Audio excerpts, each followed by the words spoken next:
महाराज देवराज चोरी का धन लेकर आया, शरीर में तप पड़ा, कष्ट आया, बुखार आया, शिव मंदिर में चला गया, शंकर के मंदिर में बैठ गया। शिव मंदिर में इसलिए गया था क्योंकि ठंड लग रही थी, ताप पड़ रहा था, शरीर में बुखार आ रहा था। शरीर में बुखार आ रहा है, ताप पड़ रहा है, शिव मंदिर में गया, कांपता हुआ चोरी का धन पास में रखा, छुप गया।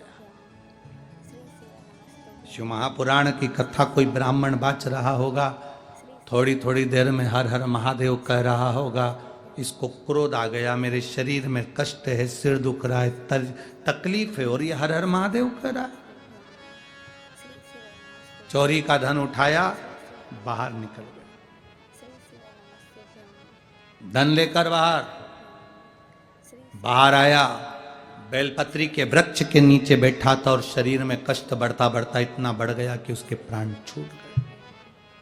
प्राण छूटे, भोले बाबा नंदी लेकर आए, नंदी पर इसको बिठाया, लेकर जाने लगे। नंदी पर बैठते से ही देवराज ने एक प्रश्न शिव जी से कर दिया कि मेरे को समझ में नहीं आता, मेरे जैसा पापी, चोरी करने वाला, जिसके पास चोरी का धन रखा है और लेने के लिए शंकर आए, नंदी पर बिठा कर ले जाना है, मैंने पुण्य कौन सा करा?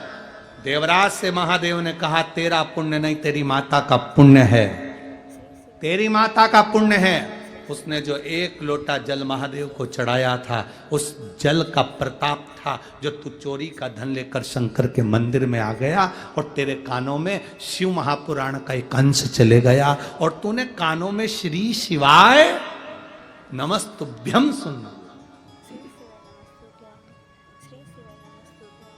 शिव महापुराण की विद्येश्वर संहिता में लिखा है, श्री शिवाय नमस्तुभ्यम बोलने वाले के मुख का मात्र दर्शन कर लो तो हजारों अश्वमेध यज्ञ का पुण्य फल प्राप्त हो जाता है। केवल मुख दर्शन, केवल चेहरे का दर्शन हजारों अश्वमेध यज्ञ का फल दे जाता है। इसलिए इस शिव महापुराण में बीच बीच में बार बार श्री शिवाय नमस्तुभ्यं, श्री शिवाय नमस्तुभ्यं, श्री शिवाय नमस्तुभ्यं, श्री शिवाय नमस्तुभ्यं, श्री शिवाय नमस्तुभ्यं। भोला सब दुख काटो, ओ भोला सब दुख काटो, शिव शंकर जपो तेरी माला, भोले बाबा जपो तेरी माला, भोला सब दुख काटो, ओ भोला सब दुख काटो। वेश है मंगलकारी, वेश है मंगलकारी, शमशान वासी हमारा, शमशान वासी हमारा, ओ भोला सब दुख काटो, भोला सब दुख काटो। हम उससे अपने दिल की बात, अपने मन की बात करते हैं। देवराज, ये तेरा पुण्य है, तेरी माता का पुण्य है जो तुझे मिला। आप सब थोड़ा मन में संशय आता होगा, थोड़ा मन में शर्म आती है। हम मंदिर जाते हैं तो शुरू शुरू में शर्म भी आती है, इतने लोग क्या कहेंगे। तुम्हारी जिंदगी में दुख आता है तो दुनिया के लोग खाने को नहीं देते। जिंदगी में दुख आता है तो महादेव तुम्हारे दुख को मिटाने के लिए आता है, दुनिया के लोग नहीं। संशय ना करिए, बिना संकोच के, बिना शर्म के। आग लगे बस्ती में, अपन रहो मस्ती में। क्या किसको रोइए, चादर तान के सोइए। अपने को दुनिया कुछ भी कहे, कष्ट अपने को है, दुख अपने को है, तकलीफ अपने को है, तो महादेव के मंदिर भी अपने को जाना चाहिए। एक लोटा जल चढ़ाने के लिए पहुंचो, वो जल काम आएगा। कोई काम नहीं आएगा दुख की घड़ी में, वो तुम्हारा चढ़ाया गया जल तुम्हारी तकलीफ के समय पर तुम्हारे सामने होगा। कोई नहीं।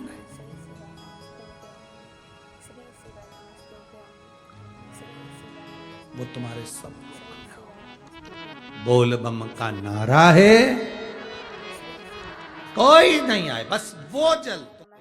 आप शिव की आराधना में लगे हो, शंकर की भक्ति में लगे हो, इसमें सियोर वाले महाराज का कोई लाभ नहीं है। आपने एक लोटा जल शंकर भगवान को चढ़ाया, विश्वास कर कर पीना प्रारंभ करा। आपने एक बेलपत्र शंकर भगवान को चढ़ाई, विश्वास कर कर खाना प्रारंभ किया। आपने शंकर भगवान के मंदिर में जाना प्रारंभ करा।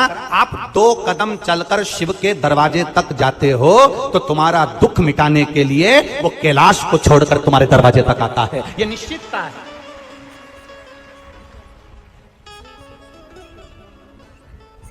हेलमेट लगाने से, सीट बेल्ट लगाने से सरकार का कोई फायदा नहीं है, फायदा तुम्हारा है।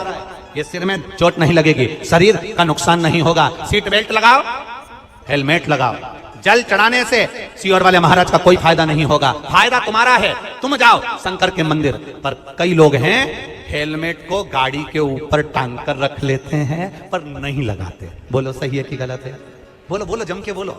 नहीं लगाते। कई लोग हैं गाड़ी में वीआईपी गाड़ी, 50 लाख की गाड़ी का इतना ध्यान रखते हैं, इतना ध्यान रखते हैं, एक स्क्रैच भी नहीं लगना चाहिए, पर गाड़ी के अंदर बैठे हैं तो सीट बेल्ट नहीं लगाते। एक 25,000 के मोबाइल पर कवर चढ़ा कर रखते हैं, इसमें स्क्रैच नहीं आना चाहिए। और ये भगवान ने करोड़ों का शरीर दिया, इसमें स्क्रैच आ जाना चाहिए। करोड़ों का शरीर परमात्मा ने दिया है, करोड़ों का शरीर दिया, और उसको हम समझ नहीं पा रहे। अभी छत्रपति संभाजी नगर की कथा में आपको एक बात कही थी। 50 लाख की गाड़ी में, 30 लाख की गाड़ी में, 70 लाख की गाड़ी में, 80 लाख की गाड़ी में, 1 करोड़ की गाड़ी में, 50,000 की गाड़ी में, 25,000 की गाड़ी में, 72,000 की गाड़ी में, आप में से कितने लोग बैठे हैं जो अपनी गाड़ी में पेट्रोल डीजल की जगह गटर का पानी, नली का पानी, नाले का पानी डालकर चलाते हैं? आप में से कितने लोग बैठे हैं? बोलो बोलो, जल्दी बोलो।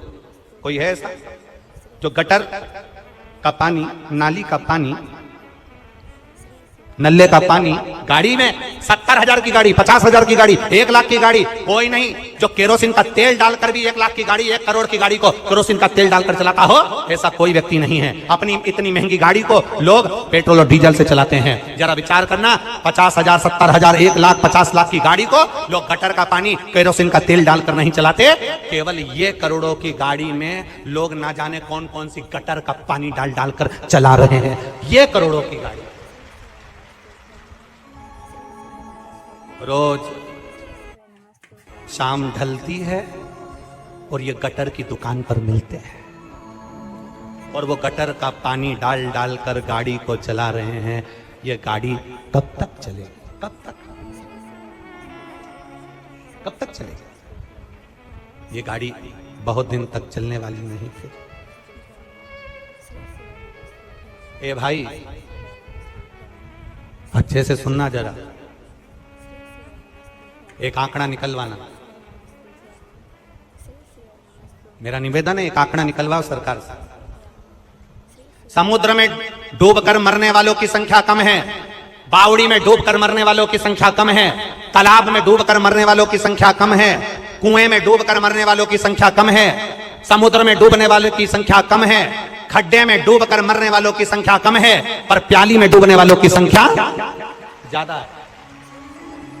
जितने समुद्र में डूबकर नहीं मरे, जितने पानी में डूबकर नहीं मरे, जितने तालाब और बावड़ी में डूबकर नहीं मरे, जितने कुएं और बावड़ी में डूबकर नहीं मरे, उतने नशे में डूबकर लोग मर गए हैं। जरा आंकड़ा निकल पाओगे तब समझ में आएगा। इस शरीर की कीमत को समझो कि करोड़ों का शरीर दिया है, एक एक किडनी 50-50 लाख की मेरे देव अधिदेव महादेव ने दी है।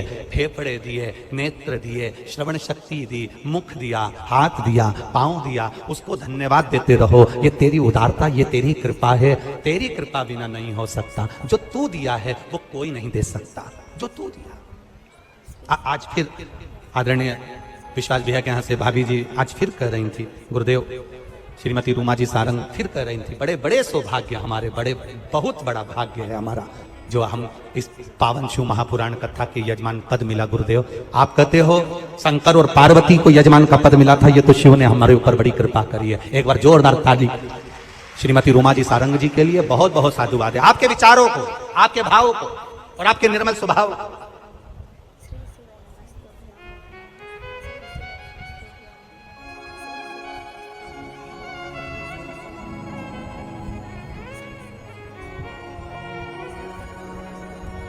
एक बात और कहना चाहते हैं, कहीं भाभी बैठी है इनका कथा सुनने, रूमा सारंग जी, श्रीमती रूमा सारंग। अच्छा ठीक, श्री शिवाय नमस्ते। एक बात और कहना चाहते हैं, कल हमने जो देखा, हम छोड़ते नहीं है कहे भी, बोलना होता है बोल देते हैं। कल हमने देखा, हम जा रहे थे विश्वास भैया संग में थे, आप थोड़े पीछे रह गए, कुछ कार्यकर्ताओं ने आपको पीछे कर दिया। इस जगह पर कोई दूसरे मिनिस्टर की अगर पत्नी होती ना, 50 बार अकड़ दिखा देती, पर आपका स्वभाव, आपको नम्रता का जो भाव है, धन्यता है आपको। बहुत बहुत साधुवाद, बहुत बहुत साधुवाद।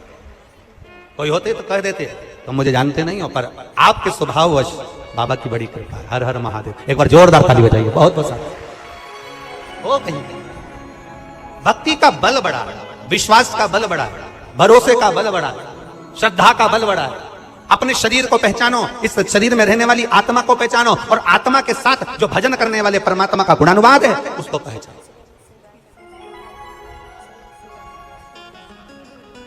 पहचानना, ये हेलमेट लगाने से फायदा केवल तुम्हारा है, सीट बेल्ट लगाने से फायदा केवल तुम्हारा है, जल चढ़ाने से फायदा केवल तुम्हारा है। शंकर के मंदिर तुम 2 कदम चलकर जा रहे हो। मेरा देव अधिदेव महादेव तुम्हारे दुख की घड़ी में, तुम्हारे कष्ट की घड़ी में, तुम्हारे तकलीफ की घड़ी में कोई खड़ा हो ना खड़ा हो, पर मेरा महादेव तुम्हारे जीते जी भी है, और तुम्हारे जाने के बाद भी शमशान में भी वही खड़ा है, बैठा इंतजार में तुम्हारे लिए तत्पर खड़ा हुआ, तत्पर।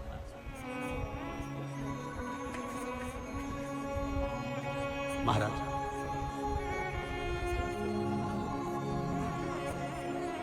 बहुत अच्छे से समझिएगा, गाय को पकड़ कर लेकर चलते जाओ, गाय का बछड़ा पीछे पीछे, बोलो बोलो जम के आए, बछड़े को पकड़ कर लेते जाओ, गाय पीछे पीछे आएगी। बछड़े के पीछे गाय चलती है, गाय के पीछे बछड़ा चलता है, पति के पीछे पत्नी चलती है, और जल चढ़ाने वाले भक्त के पीछे मेरा भोलेनाथ चलता है। मेरा शंभु, मेरा त्रिकालदर्शी, मेरा कैलाशी, मेरा विनाशी चलता है। एक पत्र और देखिए, मैं सुनीता बैरागी, टीला जमालपुरा भोपाल से हूं। मेरा मोबाइल नंबर ये है, कहीं बैठी हैं? सुनीता बैरागी, टीला जमालपुरा भोपाल से, कहीं बैठी आप ही हैं? दोनों हाथ हिला दो ऐसा एक बार, हाँ दोनों हाथ हिला दो। मैं सुनीता बैरागी, टीला जमालपुरा भोपाल से हूं। आपने भजन की एक लाइन अच्छी लिखी है, अरे लुटा दिया भंडार काशी वाले ने, कर दिया माला। गुरुजी, पशुपति व्रत का और 1 लोटे जल का क्या महत्व है, मैं क्या वर्णन करूं गुरुदेव। मेरे भोले बाबा ने क्या करा, मैं किसको बताऊं। दुनिया के लोग विश्वास करें ना करें 1 लोटे जल पर मैं विश्वास करती हूं। बहुत समय से सरकारी नौकरी की तैयारी कर रहा था पुत्र, कहीं पर भी सरकारी नौकरी नहीं लग रही थी। तब उससे कहा कि एक बार पशुपति व्रत करो और शिव जी के मंदिर में 1 लोटा जल चढ़ाओ। प्रतिदिन चढ़ाओ। मेरे बेटे ने कहा माँ जल चढ़ाने से कोई नौकरी लगती है क्या? मैंने कहा सीहोर वाला महाराज कहता है, एक बार करने में क्या जाता है, नौकरी के लिए अप्लाई करो और जल चढ़ाओ। मेरे बेटे ने अप्लाई करा नौकरी के लिए, जल चढ़ाया, पढ़ाई दिल से करी, विद्या अध्ययन दिल से करा। खूब अध्ययन करने के बाद जब मेरे बेटे ने नौकरी के लिए अप्लाई करा, आज मेरे बेटे को रेलवे में स्टेशन मास्टर के पद पर चयनित किया गया है। मैं बाबा को यहाँ धोख लगाने के लिए। बधाई आपको बहन, बहुत बहुत विराजी। हर हर शिव कृपा किसको कहते हैं? शंकर की उदारता किसको कहते हैं? शिव स्मरण किसको कहते हैं? शंकर की भक्ति किसको कहते हैं? इसमें सीहोर वाले महाराज का फायदा नहीं तुम्हारे जल चढ़ाने से, बेलपत्री चढ़ाने से सीहोर वाले महाराज का फायदा नहीं है, पर तुम्हारे जल चढ़ाने से, तुम्हारी बेलपत्र चढ़ाने से, तुम्हारे भजन करने से, तुम्हारा पशुपति व्रत धारण करने से फायदा तुम्हारा है। तुम दिल से शिव महापुराण की कथा सुन रहे हो। इतने सारे पंडाल, रोज पंडाल बढ़ रहे हैं, रोज पंडाल बढ़ाए जा रहे हैं। प्रतिदिन लाखों की संख्या में लोग बढ़ बढ़कर यहाँ आ रहे हैं। तुम्हारी लाखों की संख्या में आप लोग जो कथा सुनने आए हो, इतना विश्वास रखकर जाना कि खाली मेरा भोलेनाथ नहीं भेजेगा, तुम्हें भरकर भेजेगा। खाली नहीं भेजेगा।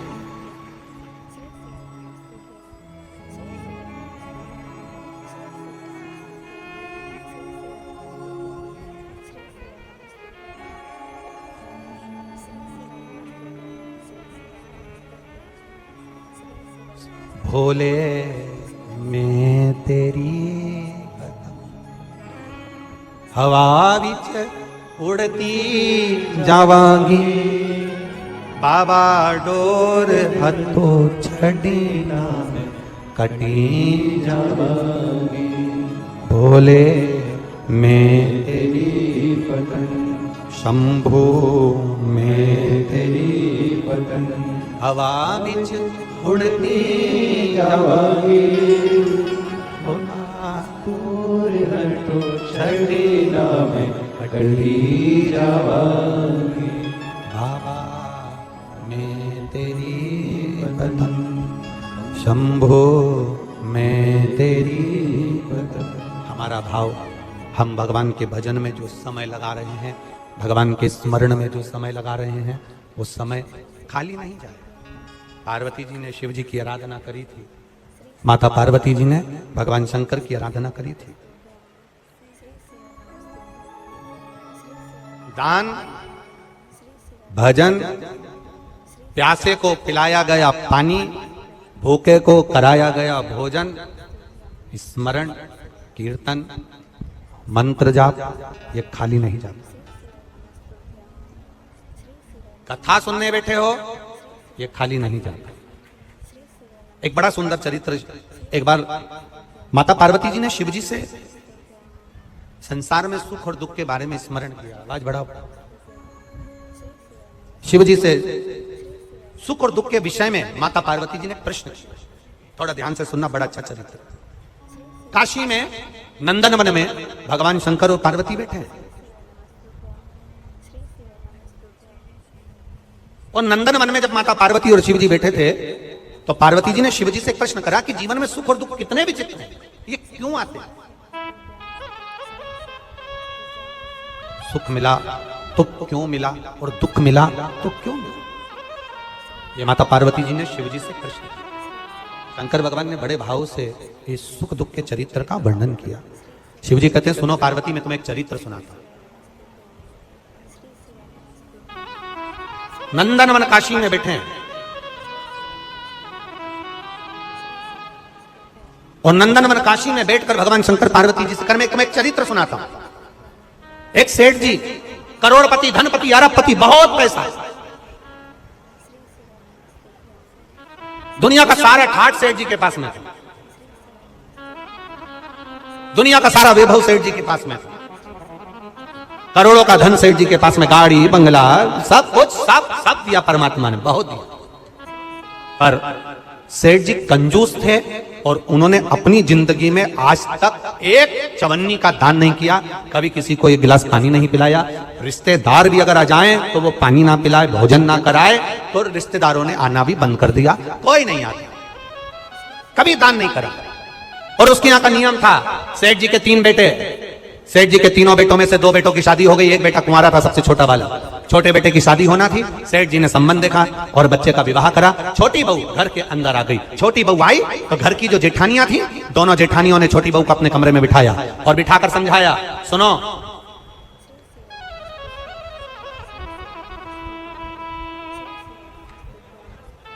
पहले ऐसा नियम था, अब आजकल ऐसा नियम तो नहीं है, पर पहले ऐसा नियम था कि लड़के की शादी होती थी और बहू को लेकर आता था ना, तो अपने खुद के घर में बहू को लेकर बाद में आता था। पहले उसको रुकने की व्यवस्था कोई रिश्तेदार के यहाँ, कोई नातेदार के यहाँ, कोई संबंधों के यहाँ, कोई पहचान वाले के यहाँ उसको बहू को रखा जाता था। बोलो भोपाल में ऐसा था कि नहीं था?